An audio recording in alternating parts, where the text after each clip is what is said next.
Rita and I became very dear friends, very close friends. I adored Gilda, and I adored Rita. And so what you see on the screen is true. Rita Hayworth was forced to perform in nightclubs at 13. Her father introduced her as his wife, so no one would ask questions. By 18, she was married to a man who sold her to Hollywood executives. And by 1946, she was trapped under a studio boss who bugged her dressing room and punished her for saying no. Then came Gilda, a role that would define her forever, and a slap scene that left her co-star bleeding on set. The world fell in love with the woman on screen. They had no idea what she was living through behind it. Rita Hayworth entered the world as Margarita Carmen Cancino on October 17, 1918, in Brooklyn. And from the moment she opened her eyes, performance wrapped itself around her life like a second skin. Her father, Eduardo, was a Spanish-born dancer who believed discipline built greatness, and her mother, Volga, had once lit up stages as an American showgirl with Irish roots. So when Rita reached 4, she wasn't playing with dolls. She was already practicing dance steps under her father's sharp gaze, learning routines that belonged to adults, not children. The family soon turned into a full vaudeville act called the Dancing Cansinos, and Rita was expected to keep up with her father and aunt. Then came 1927, when the family moved to Hollywood, hoping for something bigger. But the Great Depression crushed those dreams. Eduardo's dance school failed, and the road became their life again. Routines, rehearsals, long nights, worn stages, and endless travel replaced classrooms and friendships. By 12, Rita was no longer a student. She was a full-time performer with polished shoes and aching feet. Her father's presence filled every corner of her life. Eduardo pushed her in ways that crossed the line between guidance and domination. When she hit 12, he yanked her completely out of school and insisted that dancing was her only future. Days blurred into each other as he drilled her through flamenco, bolero, and ballet until muscles trembled and the floor felt hot beneath her shoes. He controlled how she looked, how she carried herself, how she behaved when others watched, and even when they didn't. Volga tried to soften things. She stepped in whenever she could, but her voice rarely won against Eduardo's. Rita never got the chance to be a normal teenager. Her only world was the stage and the people who lived around it. Then, California's laws forced the Dancing Cansinos to shift their act across the border. Clubs serving alcohol could no longer hire minors, so they moved to Tijuana. The early 1930s pulled Rita into places no child should be. At 13 or 14, she stood under dim lights in nightclubs and on casino ships like the Rex, anchored off the Mexican coast. Her hair was dyed black. Her clothes made her look older. And sometimes, her father introduced her not as his daughter, but as his wife, so no one questioned her age. They performed at Agua Caliente and Hotel Playa Ensenada, places thick with gambling, alcohol, dangerous men, and bored celebrities. The atmosphere was loud and wild, and Rita's childhood slipped further away each night she danced for strangers. Behind the curtain, something even darker lived in her shadow. Years later, biographers and her own husband, Orson Welles, shared that Rita confided in them about sexual abuse from her father. It began when they toured together, and the damage carved itself deep into her spirit. Her mother knew and sometimes slept beside her to protect her, but Eduardo's control ruled the family. This pain twisted into her adult life and shaped the way she trusted people, often pushing her toward men who wanted to fix her or use her. For many years, no one outside her circle knew. It only surfaced long after her death, revealing a wound she carried alone. The pattern of exploitation didn't stop when she left her father's act. It followed her into Hollywood, like a shadow she couldn't escape. She had been forced to perform from childhood. She had been pushed into clubs that hid danger behind glittering lights. She had been denied a normal life. And once Hollywood noticed her, the pattern continued. Her first husband-manager, Edward Judson, stepped into Eduardo's old role with a new coat of polish. He controlled her career, her image, and her money. He changed her name, reshaped her future, and made decisions for her. The world saw glamour, but behind it all was the same pressure she had lived with since childhood. When studios wanted a new version of Rita, they didn't ask her what she wanted. In 1937, they began a 2-year electrolysis process to raise her hairline and fit Hollywood's fantasy of beauty. The procedure was brutal. A thin metal probe slid into each follicle, and electricity burned the root. One hair at a time. Hours at a time. Week after week. Max Factor's team oversaw it, and Ethel Rifkin, the first president of the Electrolysis Association of California, carried out much of the work. By 1939, her forehead was higher, her look was lighter, and Hollywood saw her as someone they could mold into a star. The pain sat behind her smile, but the transformation helped her land roles she never would have been offered before. At 18, she married Edward C. Judson, a man more than twice her age. He became her manager and tightened control over her life. He signed her to a 7-year contract at Columbia and handled her finances in ways that benefited him far more than her. By 1942, she asked the court for a divorce, saying he forced her to transfer property and threatened her if she didn't pay him $12,000. When it ended, she said he helped himself to her money and left her nearly broke. The world knew her as a rising star. She knew herself as someone still fighting for freedom. Her rise put her face to face with Harry Cohn, the head of Columbia Pictures, and their relationship turned into a long, bitter war. She refused his advances. He retaliated. He fined her, humiliated her, and sabotaged her career while keeping her under contract because she made him money. He threw fits over small things, like her asking for chintz in her dressing room. He wanted obedience. She offered resistance. And the more she resisted, the harder he pushed. Many women in Hollywood faced similar battles, but Rita's feud with Cohn lasted almost 2 decades and shaped the course of her stardom. In August 1941, when Life magazine published her kneeling on a satin bed in a black lace nightgown, everything changed again. Bob Landry's photo captured her in a moment that glowed with mystery. A bright flash created a shadow behind her, and somehow the accident made the image unforgettable. By the end of World War II, more than 5 million copies were sold. Soldiers carried it in lockers. Some painted it on B-17 bombers. The Navy even named her the redhead they would most like to be shipwrecked with.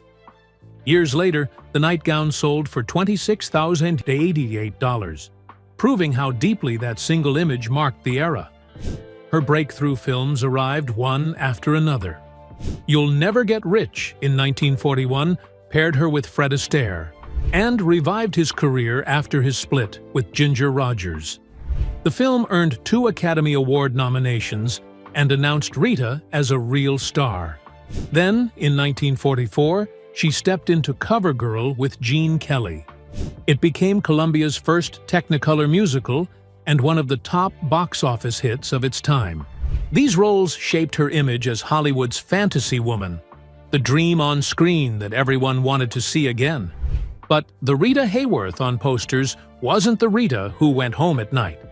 Columbia pushed her as a seductive icon, a woman who lived for attention, yet in private she was shy and often lonely. She carried an inferiority complex that made her withdraw whenever the lights turned off. Friends remembered how gentle and quiet she was, how she preferred calm nights to crowded parties. She said many times that she felt trapped by the persona the studio built around her. Behind it all, Columbia kept a tight grip on her life. Studio bosses monitored her movements, her relationships, and even her conversations. Reports say Harry Cohn bugged her dressing room and pressured her into situations she wanted no part of. When she refused, he suspended her or threatened to replace her. He controlled her money, her contracts, her roles, and even suggested more cosmetic changes. She felt used and said so plainly. She battled insomnia, anxiety, and depression as she tried to keep up with expectations that never matched who she was. This constant split between the woman on screen and the woman she felt herself to be became heavy to carry. Her most famous line summed it up. Men fell in love with Gilda, but they woke up with her. She repeated it often because it was the truth she lived with. The world loved the fantasy. She lived the reality. Rita Hayworth's story with Eddie Judson began with hope, yet almost from the start, it pulled her into a place she never wanted to be. At first, she believed he would guide her career, but once he became her husband and manager, he started using her rising fame to lift himself. One thing led to another, and soon he was pressuring her to hand over her earnings. She later said he helped himself to her money, which was the only honest way she could sum up what he did. He even forced her to give him $12,000 under threats of harm just before their divorce in 1942. That alone showed how dark things had become, but the truth went even deeper because she revealed that he pushed her toward powerful Hollywood men as if she were a tool. Something she tried to resist, even when it meant angering studio bosses like Harry Cohn. After the divorce, Judson sued her for more money and was later arrested for unpaid alimony. By the end of that chapter, Rita was left almost broke and sometimes without a place to stay, which was shocking for someone who had once earned $6,500 a week. When she married Orson Welles in September 1943, she hoped for something better. They married in secret during a quick lunch break on the set of Cover Girl, and for a while it felt like a new start. Their daughter Rebecca was born in December 1944, and the press loved calling them the beauty and the brain. Yet behind the elegant photos, Rita lived through long stretches of Welles, drifting away into his work and his affairs. By late 1945, the gap between them felt too wide, and she moved out with their daughter. They tried again in 1946 while filming The Lady from Shanghai, but the same patterns returned. His distance and his unpredictable behavior pushed her to finally end the marriage. They divorced in November 1947.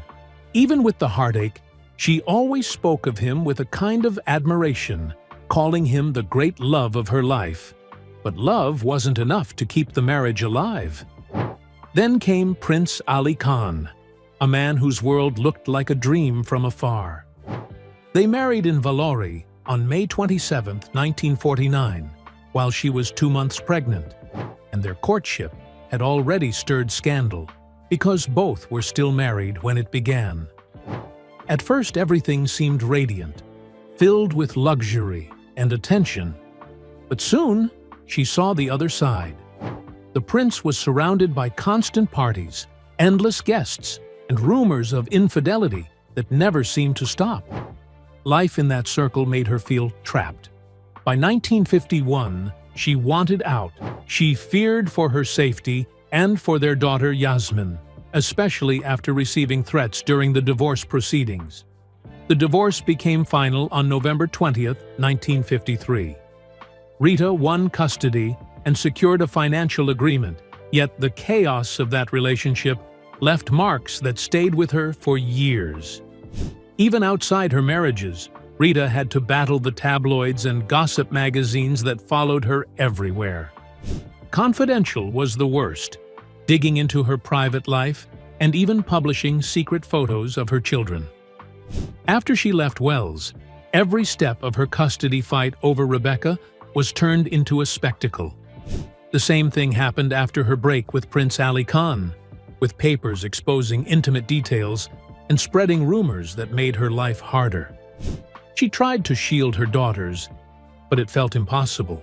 The attention never stopped, and the constant exposure left her tired and vulnerable. Her marriage to Dick Haymes added another painful chapter. In 1955, during an argument at the Coconut Grove nightclub, Haymes allegedly struck her in the face. The story spread everywhere, and Rita walked away immediately.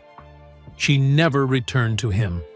His financial troubles and volatile behavior had already made things unstable, and that moment made her decide she would not tolerate one more thing. The breakup added to the long list of public storms she had lived through, but it also showed a rare strength for a Hollywood star in that era. She refused to stay silent. While all this played out, she was also dealing with something darker inside the walls of Columbia Pictures. Harry Cohn, the studio head, controlled her career with an iron hand. After she rejected his advances in 1937, he began a quiet campaign of punishment. He insulted her on set, sometimes going as far as using the bathroom in front of her during filming for The Lives of Carmen in 1948 as a way to assert his power. He suspended her without pay whenever he wanted, threatened to replace her with younger actresses, and pushed her financially until she felt she had no choice but to return and work under harsher terms. This treatment ate away at her, leaving her with insomnia, anxiety, and depression. She started drinking to get through the days. Cohn believed she belonged to him. Rita fought back as best she could, but every step came with a cost. Even her dressing room wasn't safe. Columbia stocked it with alcohol to keep her pliant, and by 1943, she wrote that she couldn't face the cameras without a drink. By 1946, her drinking slowed down the filming of Gilda. Cohn also planted hidden microphones so he could listen to her private conversations. She discovered the bug early on but left it because she knew removing it would only bring worse punishment. She whispered secrets anyway, knowing he could hear her, and she never hid her resentment. Private detectives followed her outside the studio too. Every corner of her life seemed watched, and the surveillance made her feel like a prisoner rather than a star. The stories about the bugged dressing room were confirmed again and again. Microphones picked up everything. Cohn fined her for the smallest things like being late or even asking for chintz curtains. These fines had one purpose: to remind her she wasn't free. Her journal entries from 1943 showed how trapped she felt. The pressure and loss of privacy seeped into her thoughts, making her feel like she lived in a world where someone else owned her time, her voice, and sometimes even her decisions. Industry gossip didn't help either. When she pushed back, the press painted her as reckless or ungrateful. Her drinking was always the first thing to blame, even when the real cause was something deeper. In 1946, when her picture was put on an atomic bomb without her permission, she wanted to speak against it, but Cohn silenced her, calling it unpatriotic. In 1974, when she was escorted off an airplane, the media jumped straight to the same narrative without asking why. Every misstep was magnified, and every attempt to defend herself was turned into more fuel for the gossip machine. All these layers of control shaped Rita in lasting ways. Her childhood already carried trauma because her father abused her physically and sexually, turning her into a breadwinner before she understood what that meant.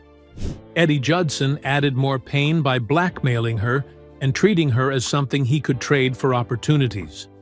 Wells hurt her through his behavior even when she loved him. Prince Ali Khan added fear and instability. Dick Haymes added violence. She longed for protection and love, and that need pulled her into the arms of men who only repeated the cycle of harm. Her 5 marriages carried the marks of everything that came before, each ending in its own storm. The scars shaped her choices and her struggles, and they stayed with her long after the spotlight dimmed. Yet, through all this, she built towards something unforgettable. When she was cast in Gilda in 1946, everything shifted. Before then, she was the cheerful dancer in musical comedies, but producer Virginia Van Oop saw something deeper. The original script was a gangster story set in America, but censorship pushed it to Buenos Aires and brought Charles Vidor into the director's chair. Rita felt nervous stepping into this heavier role, but her performance stunned everyone. Almost overnight, she became a global symbol of allure and mystery, and the role defined her for decades. Charles Vidor ran the production like controlled chaos. Script pages often arrived the night before filming, and actors had to improvise scenes with almost no preparation. Rita, who came from strict choreography, had to adjust quickly. Glenn Ford said the uncertainty kept the whole cast on edge. But it also produced some of the film's most unforgettable moments, including the famous slap that wasn't fully scripted. The unpredictability gave the film a raw energy that audiences felt immediately. Off-screen, Rita and Glenn Ford developed a closeness that lasted more than 40 years. They lived next door to each other and shared a bond that drifted in and out of romance. Their connection added fire to their scenes in Gilda, making their tension feel real. It was complicated, especially because she was married to Wells at the time, but the connection they shared endured for decades. Her transformation into the ultimate temptress was completed by costume designer Jean-Louis, who created the black satin gown for Put the Blame on Mom. It was inspired by Madame B and shaped to push the limits without breaking censorship rules. Audiences could not take their eyes off her. The choreography by Jack Cole turned the moment into something close to hypnotic. And even though she did not sing the vocals herself, the performance sealed her status as a legend. But the film also created a split inside her life. The world fell in love with Gilda, not Rita. The image of danger and seduction wrapped around her until she felt buried under it. She resented how the studio used that image, yet she could never quite escape it. People saw her as the fantasy long before they saw the woman. The disconnect followed her for decades, shaping her public life and leaving her caught between who she was and who the world demanded her to be. The slap scene in Gilda began as a simple moment on paper, but once the cameras rolled in late 1945, it turned into something far more intense than anyone expected. The script wanted Gilda to unleash her fury in front of a crowded casino, so Rita Hayworth had to deliver 4 slaps to Glenn Ford in a single take. Director Charles Vidor wanted everything real, so he refused to break the moment into pieces. He wanted to see the anger build, the shock rise, the tension spread through the room. Rita was nervous at first, but Ford leaned in and told her to go all out. She trusted him, lifted her hand, and stepped straight into the emotion. Each slap echoed through the studio, louder than the last, and by the 4th strike, the crew could feel a shift in the air. People froze, as if the whole room inhaled at once. No one said a word until Vidor finally called cut, and only then did everyone see the blood at the corner of Ford's mouth. The pain wasn't staged, it was real, and it stunned everyone who witnessed it. Glenn Ford later said he felt something crack in his jaw on the 3rd slap, and when the 4th hit landed, it sent a sharp sting straight through his teeth. 2 of them broke or loosened, and blood began to slip down his lip, but he stayed in character because he didn't want to ruin the take. He didn't flinch or wipe his mouth. He held himself steady until Vidor stopped the scene, and by that point, the whole crew understood they had captured something rare. That moment of real pain settled on film with a strange kind of electricity. It became one of those stories that people whispered across Hollywood sound stages for years. The result on screen still feels unsettling because the emotion never looks rehearsed. Rita's fury moves like a wave, and Ford's stunned reaction carries a weight that only real impact could create. Even Vidor, unaware of the extent of Ford's injury, praised the moment as great acting. Critics later pointed out how the scene almost vibrates with tension, as if the air inside that casino had turned heavy. It helped define Gilda not just as a stylish noir, but as a film shaped by raw nerves and real consequences. Film historians still talk about that take because it captured something no choreography could fake. There was another layer to the story too. During production, Vidor pushed for realism again in another moment, this time encouraging Ford to slap Hayworth for a later scene. Ford hesitated because he cared about her, but Vidor believed a real reaction would bring the film to life. Hayworth agreed and told Ford to let go. When he finally did, the impact caught her completely off guard. Her face showed a shock she could not hide. That expression ended up on film, and audiences felt it long before they understood what had really happened on set. It became one more reason the movie carried such an uneasy spark. People later debated whether her response was scripted or spontaneous. The scene was planned, but the emotion in her eyes, the sudden stiffness in her shoulders, and the way the hit knocked her slightly off balance, all felt unplanned. For many, that moment blurred the line between performance and reality. It gave the film a reputation for capturing something genuine inside all the glamour and shadow. Part of why Gilda's scenes felt so raw came from the production itself. The script changed constantly as filming continued, with lines rewritten on the spot and emotional beats shaped by whatever the actors brought that day. Scenes evolved in ways no one expected. That chaos created a strange freedom. Actors stepped into moments without fully knowing how each one would land, and the film's energy reflected that unpredictability. This messy, improvisational process gave Gilda an atmosphere that felt alive, as if the characters were thinking and reacting in real time. The power of these scenes helped define Rita Hayworth's image. After Gilda, studios kept pushing her toward the same femme fatale roles. The Lady from Shanghai in 1947 and The Loves of Carmen in 1948 leaned on the same sultry presence. She made 14 films in 12 years, each one using the image that Columbia Pictures shaped for her. Harry Cohn insisted she remain the glamorous bombshell, even changing her hair and style to suit the brand he wanted. Rita felt trapped inside that image, once saying that men went to bed with Gilda but woke up with her. She longed to be seen beyond the character who made her famous, but Hollywood rarely listened. Her personal life carried even more turmoil.